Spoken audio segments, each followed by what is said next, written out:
നമസ്കാരം, സ്വാഗതം നിലപാടിലേക്ക്.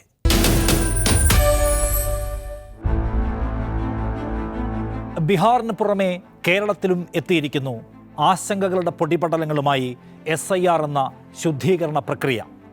വോട്ടർ പട്ടികയിലെ അർഹരല്ലാത്ത പേരുകളെല്ലാം വെട്ടിയെറിയുന്ന തെരഞ്ഞെടുപ്പ് കമ്മീഷന്റെ അത്യുത്സാഹ പദ്ധതി നമ്മുടെ അടിസ്ഥാന അവകാശത്തിന്മേലും ദുരൂഹതയുടെ കണ്ണുമായി വട്ടമിട്ട് തുടങ്ങിയിരിക്കുന്നു. തദ്ദേശ തെരഞ്ഞെടുപ്പ് സമയത്ത് തിരക്കുകളാൽ തീപിടിക്കുന്ന കാലത്ത് ഇങ്ങനെ ഒരു ബൃഹത് പദ്ധതിയുമായി ഇറങ്ങരുത് എന്നും അതിന് അല്പം സമയം വേണമെന്നും സംസ്ഥാന തെരഞ്ഞെടുപ്പ് കമ്മീഷൻ ആവശ്യപ്പെട്ടിട്ടും കേന്ദ്ര കമ്മീഷൻ വഴങ്ങിയില്ല. അവർക്ക് ഇപ്പോൾ ഇത് കേരളത്തിൽ നടപ്പാക്കിയേ പറ്റൂ. ബീഹാറിലും അവർക്ക് ഇതേ നിർബന്ധ ബുദ്ധിയുണ്ടായിരുന്നു. പ്രളയമാസത്തിൽ മനുഷ്യർ വട്ടം കറങ്ങുന്ന കാലത്ത് തിരക്കിട്ട് ഈ പരിപാടി വേണമോ എന്ന് അവിടെയും പലരും ചോദിച്ചതാണ്. പക്ഷെ കമ്മീഷൻ അന്നും അതൊന്നും കണ്ട ഭാവം നടിച്ചില്ല. ഒറ്റ മാസത്തെ സമയം കൊണ്ട് ക്ലീനിങ് പൂർത്തിയാക്കിയപ്പോൾ 65 ലക്ഷം പേരുടെ വോട്ടവകാശം വെട്ടിയരിഞ്ഞ് പുറത്തിട്ടു. അതിൽ ബഹുഭൂരിപക്ഷവും അറിഞ്ഞില്ല തങ്ങളുടെ അടിസ്ഥാന അവകാശം നഷ്ടമായ വിവരം. എന്തുതരം പ്രോസസ്സിലൂടെയാണ് തങ്ങൾക്ക് വോട്ടവകാശം ഇല്ലാതായതെന്ന് പോലും അവർ അറിഞ്ഞില്ല, ആരും അറിയിച്ചുമില്ല. ആ പരിപാടിയാണ് ഇപ്പോൾ കേരളത്തിലേക്ക് എത്തിയിരിക്കുന്നത് എന്ന് നാം നല്ല ജാഗ്രതയോടെ മനസ്സിലാക്കിക്കൊള്ളണം. എന്തായിരിക്കും കേന്ദ്ര തെരഞ്ഞെടുപ്പ് കമ്മീഷൻ്റെ ഉദ്ദേശ്യ ലക്ഷ്യങ്ങൾ? ഇളവ് ചോദിച്ച മഹാരാഷ്ട്രയ്ക്ക് അത് കൊടുക്കുകയും ന്യായമായ കാരണം ചൂണ്ടിക്കാട്ടി സാവകാശം ചോദിച്ച നമുക്ക് തരാതിരിക്കുകയും ചെയ്യുന്ന വിവേചനത്തിന് പിന്നിലെ ലക്ഷ്യം എന്തായിരിക്കും? കഴിഞ്ഞ ലോക്സഭാ തെരഞ്ഞെടുപ്പിൽ കർണാടകയിൽ നടന്ന ദുരൂഹ ഇടപാടുകളെക്കുറിച്ച് രാഹുൽ ഗാന്ധി പറഞ്ഞത് നാം കേട്ടതാണ്. തൃശ്ശൂരിൽ നടന്നത് എന്താണെന്ന് നാം കണ്ടതാണ്. അതിൻ്റെ വിപുലമായ പദ്ധതിക്ക് SIR വഴി കളമൊരുങ്ങുമെന്ന ഭയം ചില്ലറ ഭയമാണോ? SIR വഴി പൗരത്വ പദ്ധതിയുടെ ഒളിച്ചുകടത്തലാണ് ലക്ഷ്യമിടുന്നത് എന്ന മുഖ്യമന്ത്രി പിണറായി വിജയൻ്റെ വിമർശനം ചെറിയ കാര്യമാണോ? കേരളം കർണാടകയും ബീഹാറുമൊന്നുമല്ല. ഇവിടുത്തെ മനുഷ്യരുടെ രാഷ്ട്രീയ സാക്ഷരതയെ കബളിപ്പിക്കാൻ ഒരു മാഫിയ സംഘത്തിനും കഴിയില്ല എന്നൊക്കെ നിഷ്കളങ്കമായി വിചാരിക്കുന്നുണ്ടോ? എങ്കിലതൊരു മഠയ വിചാരമായിരിക്കും. വോട്ടർ പട്ടികയിലെ നിരന്തര പരിശോധനയും അനർഹരെ ഒഴിവാക്കലും അർഹരെ കൂട്ടിച്ചേർക്കലുമെല്ലാം നിർബന്ധമായും നാം നടപ്പിലാക്കേണ്ടത് തന്നെ. അതിലാർക്കും തർക്കമൊന്നുമില്ല. പക്ഷേ ആ പേരിൽ വരുന്ന സ്പെഷ്യൽ ഇൻറ്റൻസീവ് റിവിഷനെ നമ്മളങ്ങനെ നിഷ്കളങ്കമായി കണ്ടുകൂടാ. ഒരൊറ്റ കാരണം ആലോചിച്ചാൽ മതി. ഏറ്റവും അവസാനം അത് നടപ്പിൽ വരുത്തിയ ബീഹാറിൽ വോട്ടർമാരുടെ അടിസ്ഥാന അവകാശങ്ങളും ആകുലതകളും പരിഗണിക്കപ്പെട്ടില്ല. തികച്ചും ഏകപക്ഷീയമായിരുന്നു എല്ലാ ഏർപ്പാടുകളും. 65 ലക്ഷം പേരെ പുറത്തിരുത്തിക്കൊണ്ടാണ് ഇത്തവണ ബീഹാറിൽ തെരഞ്ഞെടുപ്പ് നടക്കാൻ പോകുന്നത് എന്നു കാണുക. കേരളത്തിലും SIR നടപടികൾ ഇതാ തുടങ്ങിക്കഴിഞ്ഞിരിക്കുന്നു. നാം അതിനെ എന്തുകൊണ്ട് സംശയിക്കണം? ഒരർത്ഥത്തിൽ എന്തുകൊണ്ട് ഭയപ്പെടണം? മരിച്ചുപോയവരെ, നാട്ടിലില്ലാത്തവരെ, വിലാസ പ്രശ്നമുള്ളവരെ, ഇരട്ട വോട്ടുള്ളവരെയൊക്കെ നീക്കി പട്ടിക പുതുക്കാൻ, ശുദ്ധീകരിക്കാനാണത്രേ ഈ പരിപാടി നടത്തുന്നത്. ഒരൊറ്റ നോട്ടത്തിൽ നല്ലതു തന്നെ. പക്ഷേ ഈ പ്രോസസ്സ് നീതിപൂർവകമായിരിക്കുമോ? ബീഹാറിൽ 20 ലക്ഷത്തിലധികം പേരെയാണ് മരിച്ചവർ എന്ന മുദ്രകുത്തി പുറത്തേക്കെറിഞ്ഞത്. മരിച്ചവരുടെ പട്ടികയിൽപ്പെടുത്തി ഒഴിവാക്കപ്പെട്ടവർ ഒടുക്കം പരമോന്നത കോടതിയിൽ പോകേണ്ടി വന്നു ഞങ്ങൾ ജീവിച്ചിരിക്കുന്നുണ്ട് എന്ന് സ്ഥാപിച്ചെടുക്കാൻ. കേരളത്തിൻ്റെ പരിസ്ഥിതി നോക്കൂ. ഇവിടെ നല്ലൊരു ശതമാനം വോട്ടർമാർ പല നാടുകളിലായി ജീവിതം തേടിപ്പോയിരിക്കുന്നവരാണ്. അവരുടെ വോട്ടവകാശം ഈ കമ്മീഷൻ എങ്ങനെയാണ് നിർണയിക്കാൻ പോകുന്നത്? പ്രത്യേകം ശ്രദ്ധിക്കേണ്ട കാര്യം 2002 വോട്ടർ പട്ടിക അടിസ്ഥാനമാക്കിയാണ് ഈ പരിശോധന നടത്തുന്നത് എന്നതാണ്. 23 വർഷം മുൻപത്തെ വോട്ടർ പട്ടിക അടിസ്ഥാനപ്പെടുത്തി പട്ടിക പുതുക്കുമ്പോൾ പ്രവാസി വോട്ടർമാരിൽ നല്ലൊരു വിഭാഗവും പുറത്തായി പോകുമെന്ന ആശങ്കയ്ക്ക് കൃത്യമായ വിശദീകരണം ലഭ്യമല്ല. 23 വർഷം മുൻപത്തെ പട്ടിക അടിസ്ഥാനമാക്കി പ്രൂഫ് ചോദിക്കുന്നതിന് ഒട്ടേറെ പ്രശ്നങ്ങളുണ്ട്. 2002 ശേഷം രാജ്യത്ത് എത്ര തെരഞ്ഞെടുപ്പുകൾ നടന്നു? എത്ര ജനപ്രതിനിധികൾ തെരഞ്ഞെടുക്കപ്പെട്ടു? എത്ര സർക്കാരുകൾ മാറി മാറി വന്നു? ആ ജനവിധിയിലെല്ലാം പങ്കാളികളായ മനുഷ്യരുടെ വോട്ടവകാശത്തെ സംശയത്തിലാക്കുക എന്നു വന്നാൽ എന്തിനെയെല്ലാമാണ് തെരഞ്ഞെടുപ്പ് കമ്മീഷൻ സംശയത്തിലാക്കുന്നത്? 2 പതിറ്റാണ്ട് മുൻപത്തെ വോട്ടർ പട്ടിക അടിസ്ഥാനമാക്കുമ്പോൾ 52 ലക്ഷം പേരെങ്കിലും വീണ്ടും ചേർക്കേണ്ടി വരും എന്ന് കണക്കാക്കപ്പെടുന്നു വോട്ട്. അവരിൽ എത്ര പേർ അകത്താകും, എത്ര പേർ പുറത്തു പോകും, കണ്ടു തന്നെ അറിയണം. സംസ്ഥാനത്ത് തദ്ദേശ ഭരണ സ്ഥാപനങ്ങളിലേക്കുള്ള തെരഞ്ഞെടുപ്പ് നടക്കാനിരിക്കുന്ന സാഹചര്യത്തിൽ ഇതിപ്പോൾ പ്രായോഗികമല്ല എന്ന് സംസ്ഥാനത്തെ മുഖ്യ തെരഞ്ഞെടുപ്പ് ഓഫീസർ തന്നെ അഭിപ്രായപ്പെട്ടതാണ്. അപ്പോൾ ഈ തീരുമാനം ശക്തമായി എതിർക്കപ്പെടേണ്ട ഒന്നാണ്. കേരള നിയമസഭ ഏകകണ്ഠമായി പ്രമേയം പാസാക്കി ഇലക്ഷൻ കമ്മീഷനോട് തദ്ദേശ തെരഞ്ഞെടുപ്പ് കഴിഞ്ഞ് നടത്താൻ ആവശ്യപ്പെട്ടിട്ടും നവംബർ 4 മുതൽ നടത്തിയേ പറ്റൂ, അതും ഈ പഞ്ചായത്ത് തെരഞ്ഞെടുപ്പ് സമയത്ത് നടത്തിയിരിക്കണം എന്ന നിർബന്ധ ബുദ്ധി എന്തിനാണെന്നാലോചിച്ചാൽ നമ്മുടെ സാമാന്യ ബുദ്ധി പല സംശയങ്ങളിലേക്കും വഴി തുറക്കും. തദ്ദേശ തെരഞ്ഞെടുപ്പ് നടക്കുമ്പോൾ ഡോർ ടു ഡോർ വെരിഫിക്കേഷൻ നടത്താൻ തീരുമാനിക്കുന്നത് തന്നെ ലക്ഷക്കണക്കിന് വോട്ടർമാരുടെ വോട്ട് നഷ്ടപ്പെടുത്താം എന്ന ആശങ്കയേറ്റുകയാണ്. ആളുകളെ ഒഴിവാക്കുന്നത് കൃത്യമായ പ്രോസസ്സ് വഴിയാണെന്ന് പറയുന്നു തെരഞ്ഞെടുപ്പ് കമ്മീഷൻ. ആരെയെങ്കിലും വെട്ടിമാറ്റുന്നതിന് മുൻപ് അവരെ കേൾക്കുമെന്ന്. നാട്ടിൽ ഇല്ലാത്തവരെക്കുറിച്ചാണ് നമ്മുടെ ആശങ്ക. ഇവിടെ ഇല്ലാത്തവർ, സംസ്ഥാനത്തിന് പുറത്തുള്ളവർ, മറ്റു രാജ്യങ്ങളിൽ തൊഴിൽ തേടിപ്പോയവർ എങ്ങനെ കമ്മീഷൻ്റെ തീയതിയിൽ ഈ ഹിയറിങ്ങിന് ഹാജരാകും? അതിൽ തന്നെ വിദേശത്തായതിനാൽ വീട് പൂട്ടിക്കിടക്കുന്ന ആയിരക്കണക്കിന് കുടുംബങ്ങൾ കേരളത്തിലുണ്ടാവും. അവിടെയെല്ലാം വെരിഫിക്കേഷന് ചെല്ലുന്ന BLOമാർ എന്ത് റിപ്പോർട്ട് എഴുതി വയ്ക്കും? തെരഞ്ഞെടുപ്പ് കമ്മീഷൻ്റെ വിശ്വാസ്യത ഇവിടെ പ്രധാനപ്പെട്ട ഒരു പ്രശ്നമാണ്. കർണാടകയിൽ ഒരു ഹിയറിംഗും ഇല്ലാതെ വെട്ടിക്കളഞ്ഞ പേരുകൾ എത്രയാണെന്ന് രാഷ്ട്രീയ പാർട്ടികൾ ചൂണ്ടിക്കാണിക്കുന്നുണ്ട്. ആ ദുരൂഹ ഇടപാടിൻ്റെ പിന്നാമ്പുറം അറിയാൻ കർണാടക സർക്കാർ അന്വേഷണവും നടത്തുന്നുണ്ട്. എല്ലാം ഹിയറിംഗിന് ശേഷം മാത്രമേ തീരുമാനിക്കുന്നു എന്ന് പറയുന്ന കമ്മീഷനെ നാം എങ്ങനെ കർണാടകയുടെ പശ്ചാത്തലത്തിൽ വിശ്വസിക്കും? അവിടെ ആർക്കും അറിയാത്ത ആളുകൾ ഏതെല്ലാമോ നാടുകളിൽ നിന്ന് ആരുടെയൊക്കെയോ വോട്ട് വെട്ടാൻ ആവശ്യപ്പെടുന്നു. അപ്പോൾ തന്നെ വെട്ടിമാറ്റപ്പെടുന്നു. പലർക്കും അറിയാൻ പോലും കഴിഞ്ഞില്ല വോട്ട് നഷ്ടപ്പെട്ട വിവരം. ഇതിനെക്കുറിച്ചാണ് അന്വേഷണം നടക്കുന്നത്. അതിൻ്റെ വിവരങ്ങൾ കമ്മീഷൻ ഇപ്പോഴും കൈമാറുന്നില്ല എന്നാണ് കർണാടകയിലെ കോൺഗ്രസ് പറയുന്നത്. ഈ അവിശ്വാസ പ്രശ്നം അവിടെ ഉയർന്നു നിൽക്കുകയാണ്. 2002 പട്ടിക ആധാരമാക്കാൻ തെരഞ്ഞെടുപ്പ് കമ്മീഷൻ പറയുന്ന ന്യായം ആ പട്ടികയ്ക്ക് ശേഷം 40 ലക്ഷം പേരെങ്കിലും കേരളത്തിൽ മരിച്ചു എന്നാണ്. ആ കണക്ക് എങ്ങനെ, ഏത് ഡാറ്റയെ അടിസ്ഥാനപ്പെടുത്തി തയ്യാറാക്കിയതാണ് എന്ന ചോദ്യം അവിടെയുണ്ട്.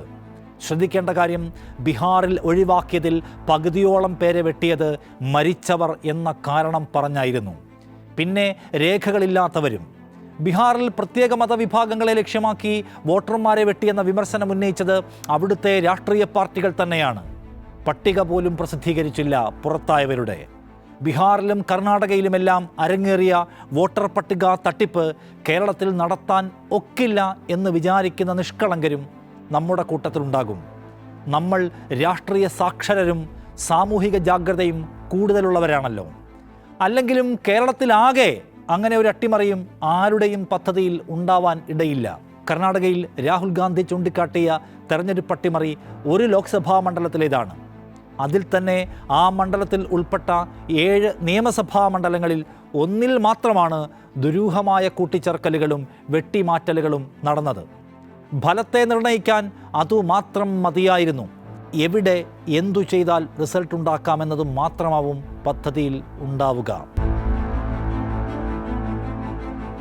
കേരളം ഇത്ര രാഷ്ട്രീയ ജാഗ്രതയോടെ കാത്തിരുന്നിട്ടും തൃശ്ശൂരിലെ വോട്ടർ പട്ടിക ക്രമക്കേട് തടയാൻ കഴിഞ്ഞോ?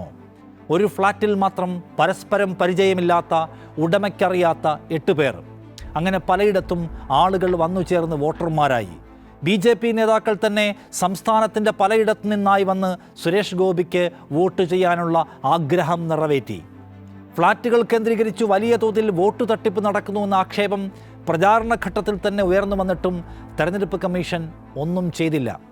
അവസാനം അന്തിമ പട്ടിക വന്നപ്പോൾ അമ്പരന്ന് മറ്റു പാർട്ടികൾ പരാതിയുമായി ചെന്നു. അപ്പോൾ വോട്ടർ പട്ടികയിലുള്ള എല്ലാവരും തൽക്കാലം വോട്ട് ചെയ്യട്ടെ എന്നാണ് കമ്മീഷൻ സ്വീകരിച്ച വിചിത്ര നിലപാട്. അപ്പോഴോ അതിനുശേഷമോ ഒരു പരിശോധനയിലേക്കും നടപടിയിലേക്കും കമ്മീഷൻ കടന്നില്ല. തെരഞ്ഞെടുപ്പിന് ശേഷം വലിയ പരാതികൾ തെളിവടക്കം പുറത്തു വന്നിട്ടും കമ്മീഷന് കുലുക്കമൊന്നുമില്ല. അത് മനസ്സിലാക്കിയിട്ട് വേണം കേരളത്തിലൊന്നും ഒരുവിധ ക്രമക്കേടും നടക്കില്ല എന്ന ആത്മവിശ്വാസം നാം കൊണ്ടു നടക്കാൻ. SIR പൂർത്തിയായി പുതിയ പട്ടിക പ്രസിദ്ധീകരിച്ചു കഴിഞ്ഞാൽ അതിലാകെ ക്രമക്കേടുകളും അസാധാരണത്വങ്ങളുമാണെങ്കിൽ നാം ഒരു പരാതി ഉന്നയിക്കുമ്പോൾ ഇപ്പോൾ പട്ടികയിലുള്ള എല്ലാവരും വോട്ട് ചെയ്തോട്ടെ എന്നാണ് കമ്മീഷൻ്റെ തീരുമാനമെങ്കിൽ നാം എന്തു ചെയ്യും? കേരളത്തിൽ SIR നടപ്പാക്കാൻ BJPക്ക് സവിശേഷ താല്പര്യം ഉണ്ടെന്നത് പ്രത്യേകം കാണണം.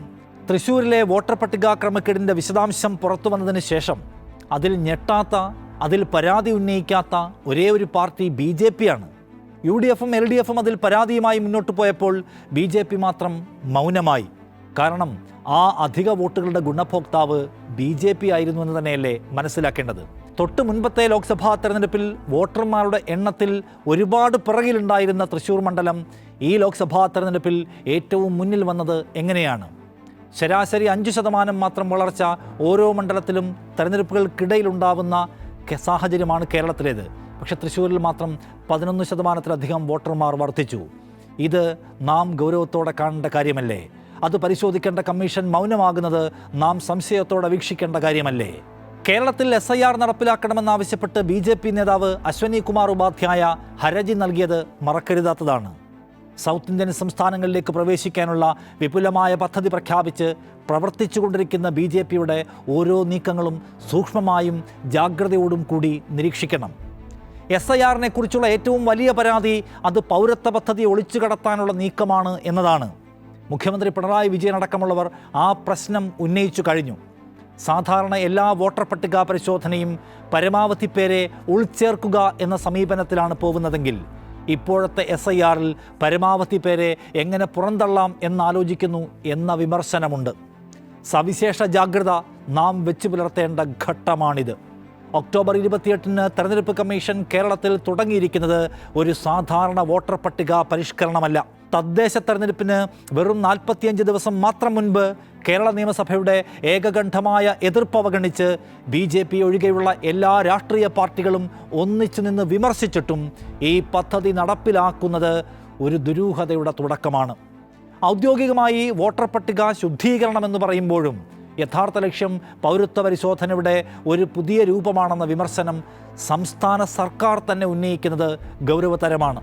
പൗരത്വത്തെ മതാധിഷ്ഠിതമാക്കുന്ന പൗരത്വ ഭേദഗതി നിയമത്തെ പൊടിതട്ടിയെടുക്കാനുള്ള ശ്രമം നടത്തുന്നവർ SIRനെ ഏതു വിധമാവും ഉപയോഗിക്കുക എന്നതും ജനാധിപത്യം നേരിടുന്ന വെല്ലുവിളിയാണ്. മൗലികാവകാശത്തെ ഹനിക്കുന്ന ഇത്തരം നടപടികളിൽ നിന്നും പിന്തിരിഞ്ഞ് തെരഞ്ഞെടുപ്പ് കമ്മീഷൻ സുതാര്യമായി വോട്ടർ പട്ടിക പുതുക്കൽ നടത്തണമെന്ന് ഈ നിയമസഭ ഏകണ്ഠമായി ആവശ്യപ്പെടുന്നു. കേരളത്തിൻ്റെ രാഷ്ട്രീയ ചരിത്രത്തിൽ ഇതുവരെ കണ്ടിട്ടില്ലാത്ത ഒരു സംഭവമാണ് ഈ നടക്കുന്നത് എന്ന് കണ്ടുകൊള്ളുക. ഒരു സംസ്ഥാന നിയമസഭ ഏകകണ്ഠമായി ഒരു കേന്ദ്ര നിർദ്ദേശത്തെ എതിർത്തിട്ടും തെരഞ്ഞെടുപ്പ് കമ്മീഷൻ അത് അവഗണിച്ച് മുന്നോട്ട് പോകുന്നു. ഇത് ജനാധിപത്യത്തിന് നേരെയുള്ള ഒരു തരത്തിലുള്ള വെല്ലുവിളിയാണ്. തെരഞ്ഞെടുപ്പ് കളവിൻ്റെ ഒരു ഭാഗമാണ് എന്നാണ് മുഖ്യമന്ത്രി വിമർശിച്ചത്. തെരഞ്ഞെടുപ്പ് കമ്മീഷൻ പറയുന്നത് ഒരു ഡോക്യുമെൻറ്റും ആവശ്യമില്ല കേട്ടോ, QR ഫോം സൈൻ ചെയ്താൽ മാത്രം മതി എന്നാണ്. പക്ഷേ യഥാർത്ഥത്തിൽ BLOമാർ വീടുകളിൽ ചെന്ന് ആധാറും വോട്ടർ IDയും റേഷൻ കാർഡും ബർത്ത് സർട്ടിഫിക്കറ്റും അഡ്രസ് പ്രൂഫും എല്ലാം ചോദിക്കും. ഇല്ലെങ്കിൽ സംശയമുള്ളത് എന്ന് മാർക്ക് ചെയ്യും, ഡിലീറ്റ് ചെയ്യപ്പെടും. അതാണ് ഈ പ്രോസസ്സിൻ്റെ ഉള്ളടക്കം. ഇത് NRCയുടെ ആദ്യഘട്ടം തന്നെയാണ് എന്ന് സംശയിക്കുന്നവരെ നാം എങ്ങനെ തള്ളും? ഡൗട്ട്ഫുൾ സിറ്റിസൺ എന്ന് മാർക്ക് ചെയ്യുന്നതാണ് പൗരത്വ പരിശോധനയുടെ ആദ്യഘട്ടം. പൗരനാണോ എന്നതിൽ സംശയമുണ്ട് എന്ന് രേഖപ്പെടുത്തുക. വിയോജിപ്പുകളെ തിരസ്കരിക്കുക മാത്രമല്ല, നിഷ്കാസനം ചെയ്യിക്കുക എന്നതാണ് BJPയുടെ നയം.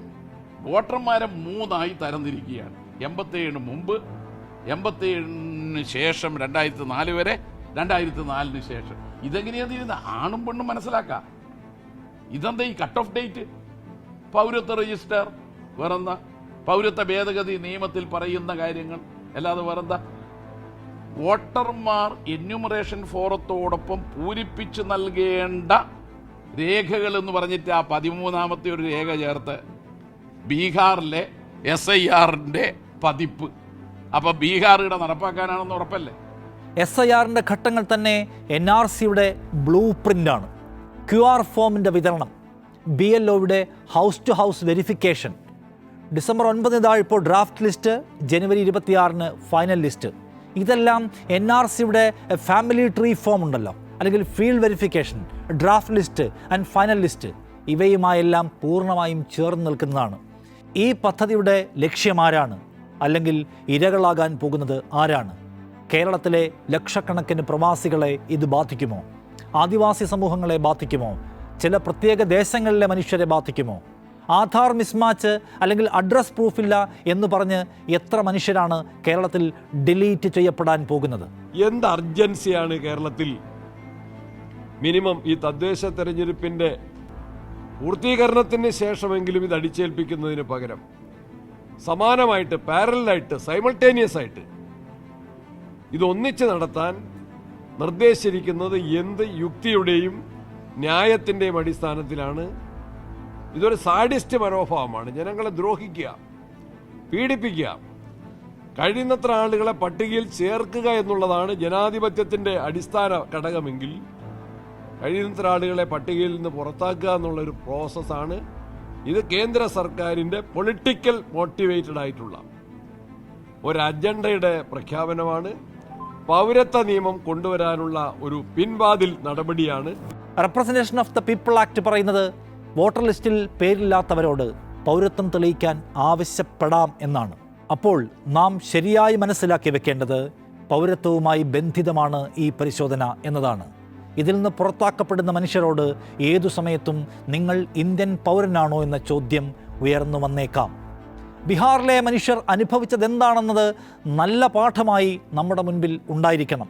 യൂണിക് ഐഡൻറ്റിറ്റി കാർഡായ ആധാർ പോലും വോട്ടവകാശത്തിന് അപേക്ഷിക്കാനുള്ള രേഖയായി സമ്മതിക്കില്ല എന്നത് അവിടെ വലിയ അത്ഭുതമാണ് ഉണ്ടാക്കിയത്, ഞെട്ടലാണ് ഉണ്ടാക്കിയത്. സുപ്രീം കോടതി പോലും ആ വ്യവസ്ഥ കണ്ട് ഞെട്ടിപ്പോയി. ബീഹാറിലെ സാമൂഹികമായി പിന്നോക്കം നിൽക്കുന്ന, വിദ്യാഭ്യാസപരമായി പിന്നിലുള്ള പരമദരിദ്രരായ മനുഷ്യരോടാണ് അവർക്കൊരിക്കലും സമാഹരിക്കാൻ കഴിയാത്ത രേഖകൾ ചോദിച്ചത്. അങ്ങനെയാണ് 250 കോടിയിലധികം പേരെ വെട്ടിക്കളഞ്ഞത്. വോട്ടർ പട്ടികയിൽ പേരില്ലാത്ത ആ മനുഷ്യർ ഇനി ഇന്ത്യൻ പൗരന്മാരാണോ എന്ന ചോദ്യം പോലും അഭിമുഖീകരിക്കും, ഉറപ്പ്. കേരളത്തിലെ മനുഷ്യരും പ്രധാന രാഷ്ട്രീയ പാർട്ടികളുമെല്ലാം അങ്ങേയറ്റത്തെ ജാഗ്രതയോടെ സമീപിക്കേണ്ടുന്ന ഒരു ഘട്ടമാണിത്. ആവർത്തിച്ച് പറയാനുള്ളത് ബീഹാർ ഒരു പാഠമായിരിക്കണമെന്നാണ്. 2003 ശേഷം വോട്ടർ പട്ടികയിൽ ചേർന്നവർക്ക് പൗരത്വവും ജനനവും തെളിയിക്കാൻ 11 പ്രത്യേക രേഖകൾ ആവശ്യപ്പെട്ടതാണ് അവിടെയും ഗുരുതര പ്രത്യാഘാതമുണ്ടാക്കിയത്. Aadhaar, voter ID, ration card തുടങ്ങിയ വ്യാപകമായി ഉപയോഗിക്കപ്പെടുന്ന രേഖകളെല്ലാം ഒഴിവാക്കി. ലക്ഷക്കണക്കിന് പേരുടെ പൗരത്വാവകാശത്തിന് മേലെ കൂടി നിഴൽ വീഴ്ത്തിക്കൊണ്ട് ഒരു അതിവേഗ സഞ്ചാരം. മുൻപ് പറഞ്ഞതുപോലെ ബീഹാറിൻ്റെ സാമൂഹ്യ സാമ്പത്തിക പശ്ചാത്തലത്തിൽ ദാരിദ്ര്യവും കുടിയേറ്റവും ഉയർന്ന ഒരു സംസ്ഥാനത്ത് ജനന സർട്ടിഫിക്കറ്റ്, മാതാപിതാക്കളുടെ പൗരത്വരേഖ തുടങ്ങിയവ ലഭ്യമാക്കാൻ ബുദ്ധിമുട്ടായിരുന്നു. ഇത് ദരിദ്രരെയും പാർശ്വവൽക്കരിക്കപ്പെട്ടവരെയും വോട്ടവകാശത്തിൽ നിന്ന് ഒഴിവാക്കാൻ ഉദ്ദേശിച്ചുള്ളതാണെന്ന സംശയം ബലപ്പെടുത്തി. അതൊടുക്കം യാഥാർത്ഥ്യമാവുകയും ചെയ്തു. ബീഹാറിലെ 88% പേർക്ക് ആധാർ ഉണ്ടെങ്കിലും ഇത് പൗരത്വ തെളിവായി ഇലക്ഷൻ കമ്മീഷൻ ഓഫ് ഇന്ത്യ അംഗീകരിച്ചില്ല. ഇത് ലക്ഷക്കണക്കിന് വോട്ടർമാർക്ക് ആഘാതമായി. SIRൻ്റെ സമയപരിധി ജൂൺ 24 മുതൽ ജൂലൈ 25 വരെ മാത്രമായിരുന്നു. ഇത് വളരെ ചുരുങ്ങിയ കാലമാണ്. 7.9 കോടി വോട്ടർമാരെ പരിശോധിക്കാൻ 30 ദിവസത്തിനുള്ളിൽ രേഖകൾ ശേഖരിക്കേണ്ടതിൻ്റെ ലോജിസ്റ്റിക്കൽ ബുദ്ധിമുട്ടുണ്ടല്ലോ, അതുപോലും വലുതായിരുന്നു. ബീഹാറിലെ വെള്ളപ്പൊക്കം, മഴക്കാലം, ദരിദ്ര ഗ്രാമീണ മേഖലകളിലെ പരിമിതമായ അടിസ്ഥാന സൗകര്യങ്ങൾ, ഇവയെല്ലാം പ്രക്രിയയെ കൂടുതൽ സങ്കീർണമാക്കി. പ്രതിപക്ഷ നേതാക്കൾ 8 കോടി വോട്ടർമാരെ ഈ ചെറിയ കാലത്ത് പരിശോധിക്കുന്നത് അപ്രായോഗികമാണെന്ന് വാദിച്ചിട്ടും കമ്മീഷൻ അത് ഗൗനിച്ചില്ല. SIRൻ്റെ ആദ്യഘട്ടത്തിൽ 7.9 കോടി വോട്ടർമാരിൽ 65 ലക്ഷം പേരുടെ പേര് നീക്കം ചെയ്തു. ഇതിൽ 22 ലക്ഷം പേരും മരിച്ചവരാണെന്ന് കമ്മീഷൻ വാദിച്ചു. അപ്പോഴാണ് മരിച്ചില്ലെന്ന് വ്യക്തമാക്കി ഒരാൾക്ക് കോടതിയിൽ പോകേണ്ടി വന്നത്. കമ്മീഷൻ്റെ ഒഴിവാക്കലുകൾ സുതാര്യമല്ലെന്നും ന്യൂനപക്ഷങ്ങൾ, ദരിദ്രർ, ദളിതർ എന്നിവരെ ലക്ഷ്യമിട്ടാണ് ഇതെന്നും പ്രതിപക്ഷം ആരോപിച്ചു. സീമാഞ്ചൽ ജില്ലകളിൽ 3 ലക്ഷം വോട്ടർമാർക്ക് രേഖകളിലെ വ്യത്യാസങ്ങൾ കാരണം നോട്ടീസ് കിട്ടി. ഈ വോട്ടർമാർക്ക് തങ്ങളുടെ പൗരത്വം തെളിയിക്കാൻ മതിയായ സമയമോ സൗകര്യമോ കിട്ടിയില്ല. പ്രതിപക്ഷവും സിവിൽ സൊസൈറ്റി ഗ്രൂപ്പുകളും SIRനെ NRCയുടെ പിൻവാതിൽ പ്രവേശനമെന്ന് അവിടെ നിന്നേ വിശേഷിപ്പിച്ചു തുടങ്ങി. അത്ഭുതപ്പെടേണ്ടതില്ല.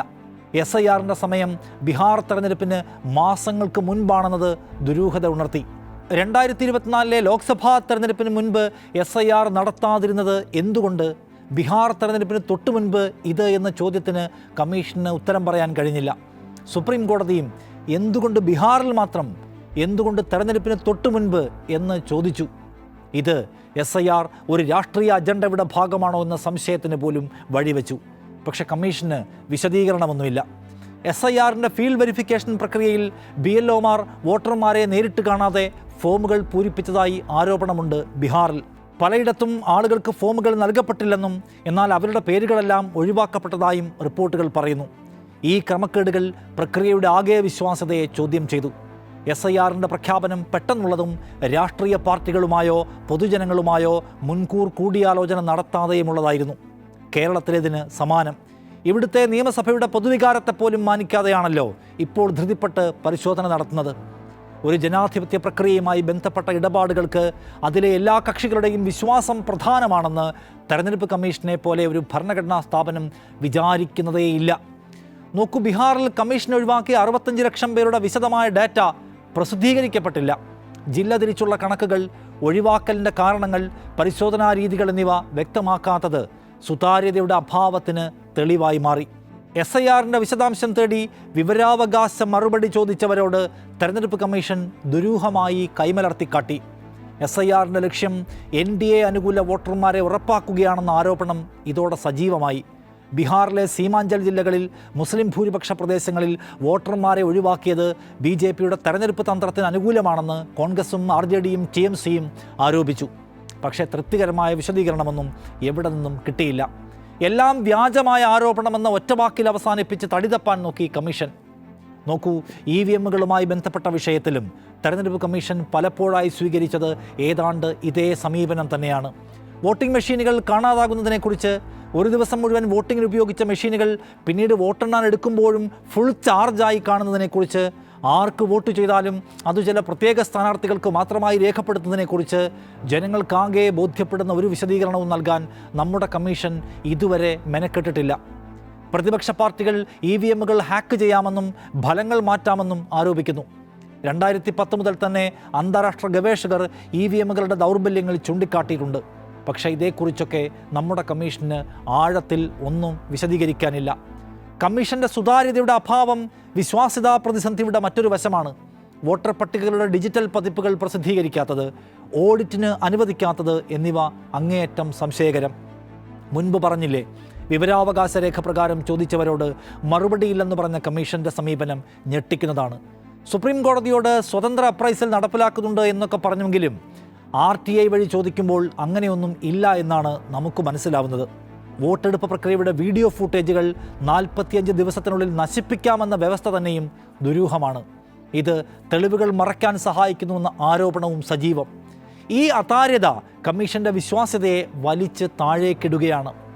പൊതുജനങ്ങൾക്ക് തെരഞ്ഞെടുപ്പ് പ്രക്രിയയുടെ വിശ്വാസ്യത പരിശോധിക്കാൻ കഴിയുന്നില്ലെങ്കിൽ പിന്നെ അവകാശവാദം ഉന്നയിച്ചിട്ട് എന്തു കാര്യം? എല്ലാ അർത്ഥത്തിലും സാഹചര്യം ഗൗരവതരമാണെന്ന് തിരിച്ചറിയുകയും അതിജാഗ്രതയോടെ സമീപിക്കുകയും ചെയ്യുക എന്നതാണ് നാം ഓരോരുത്തരുടെയും ഇപ്പോഴത്തെ ഉത്തരവാദിത്തം. രാജ്യം നമ്മുടെ എല്ലാവരുടെയും രാജ്യമാണ്. ഇവിടുത്തെ ഓരോ തെരഞ്ഞെടുപ്പിലും തീരുമാനങ്ങളിലും പങ്കാളികളാകാൻ നമുക്കെല്ലാവർക്കും അവകാശമുണ്ട്. അത് തട്ടിത്തെറിപ്പിക്കാൻ എവിടെ നിന്നൊക്കെ ആരൊക്കെ ശ്രമിച്ചാലും ഒരുമിച്ച് നിന്ന് അതിനെതിരെ പ്രതിരോധം തീർക്കേണ്ടത് ഈ നാടിൻ്റെ നിലനിൽപ്പിന് അനിവാര്യമാണ്. നിലപാട് പൂർണ്ണമാകുന്നു. നന്ദി.